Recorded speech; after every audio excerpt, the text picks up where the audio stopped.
भिक्षु रहते थे सारनाथ में, वो उनके पास आए एक विराट प्रश्न लेकर, जिससे मानव सभ्यता सहस्रों वर्षों से जूझ रही है, खासतौर पर पुरुष, कि साहब इन औरतों का क्या करें। गोया आप ही की जिम्मेदारी हो, वो कर लेंगे जो उन्हें करना है। तो चूंकि वो बौद्ध भिक्षु थे तो उनका यही प्रश्न था, कुछ शास्त्रीयताओं की भाषा में लिपटा हुआ, how do we deal with women. सामने कोई स्त्री आ जाए तो कैसे देखें, कोई प्रश्न पूछे तो क्या करें, हम तो साहब भिक्षु हैं, हमारी वाव है, हमने इस जीवन से संन्यास ले रखा है। तो बौद्ध भिक्षु जो थे जापानी, उन्होंने कहा कि हाँ हम बात करेंगे, बैठो। तो बैठा लिया तसल्ली से, ऐसे इशारा किया तो एक सुंदर सी केतली आई और 2 कप आए, उसमें ग्रीन टी थी, उड़ेल दी गई साहब।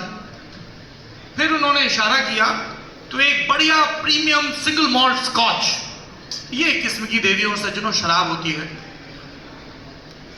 महंगी भी होती है ऐसा बताते हैं, पीने वाले बताते हैं कुछ तीखी और कड़वी भी होती है। इससे ज्यादा मैं कह नहीं सकता क्योंकि सारी ऑडियंस 18+ नहीं है और वैधानिक चेतावनी की पट्टी यहां चल नहीं सकती। हालांकि चलने से भी बहुत फर्क पड़ता नहीं है, एक्साइज का बजट ज्यादा होता है और मद्य निषेध का बहुत कम, बाकी आप समझदार हैं।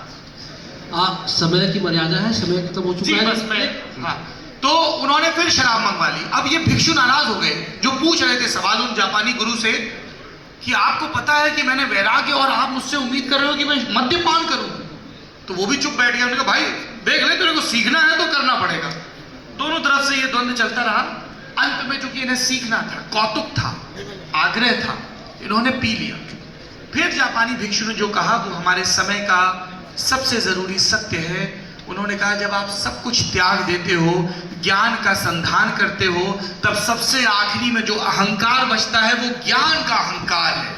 और जब तक आप ज्ञान के अहंकार से, ईगो से, मैं श्रेष्ठ हूं, मैंने सब त्याग दिया, अगर त्याग का भी अहंकार है तो वो भी गड़बड़ है। जब तक आप उससे मुक्त नहीं होगे तब तक कुछ नहीं हो सकता। आप उस अहंकार से मुक्त नहीं हो, इसलिए आप अपनी अवस्था में अभी भी पुरुष हो, इसलिए आप स्त्री को हे दृष्टि से देख रहे हो। Once you get rid of it, आपको हर व्यक्ति, चाहे वो पुरुष हो चाहे स्त्री हो, एक संभावित बुद्ध दिखेगा।